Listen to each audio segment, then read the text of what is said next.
Mbola iverenatsika ihany mikasika izay fankalazana ny fentim-pirenena malagasy izay fa ivadika pejim-baovao hafa vetivety aloha isika. Héroïne Antsasakilao no sarina tamina teratany Seychellois iray omaly teny amin'ny seranam-piaramanidiny Ivato.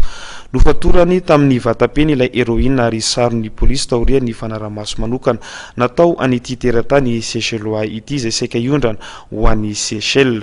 Fanazavana indrindra reo entin'ny commissaire Lebiria Ruffin Tolojara polisy eo anivon'ny Sistany. Nisy tovolahy anankiray 7 taona mitondra ny zoam-pirenena Seychellois izy io. Nanan-kevitra hitondra zava-mahadomelina ho any amin'ny Seychelles.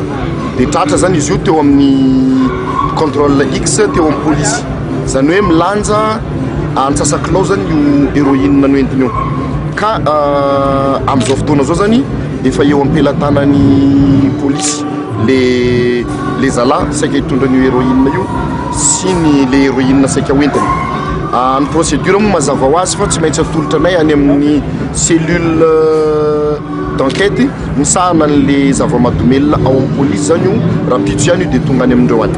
Ny any faditseranana resaka infraction économique fa zay rongony zay zany tena anatiny andraikitra nay tanteraka mihitsy ny fanarahamaso ny rongony io zany sy ny zavatra hafa ankoatran'izay moa zany. Ka ny miara-miasa zay sy ny faditseranana fa le rongony zany tena miasa nay tanteraka mihitsy le izy. Dia tsy maintsy mandeha any amin'ny tribunal io dia ny tribunal indray mahay ny asany hoe eto linazy. Fa ny anay zao jusqu'à fanaovana an'le dossier mandefa an'le dossier any amin'ny fitsarana vitatreo zany ny anay. Efa naranay maso izy io satria tanatin'ny taona ty izy indimy manao va-et-vient eto Madagascar. Zany hoe tonga eto izy 3 jours dia mandeha 3 jours dia mandeha dia eo zany zay nanomboka tonga saina hoe ohatrany tsy mazava ty satria tsy touriste le bany zany raha ohatra ka manao 3 jours dia mandeha zay. Dia tamin'ny 4e voyage efa naranay maso izy dia iny 5e voyage zany izy tratra nantratrarana an'io Antsasakilao io. Ny fatorany tany amin'ny vatapeny zany le izy nifonosany sachet dia nifonosany scotch dia nataony tany amin'ny vatapeny. Ka noho le hoe izy efa naranay maso zany vao nala teo amin'ny scanne izy dia tonga dia nampidirina tao amin'le box kely dia nizavaina teo nahitana an'le izy zany.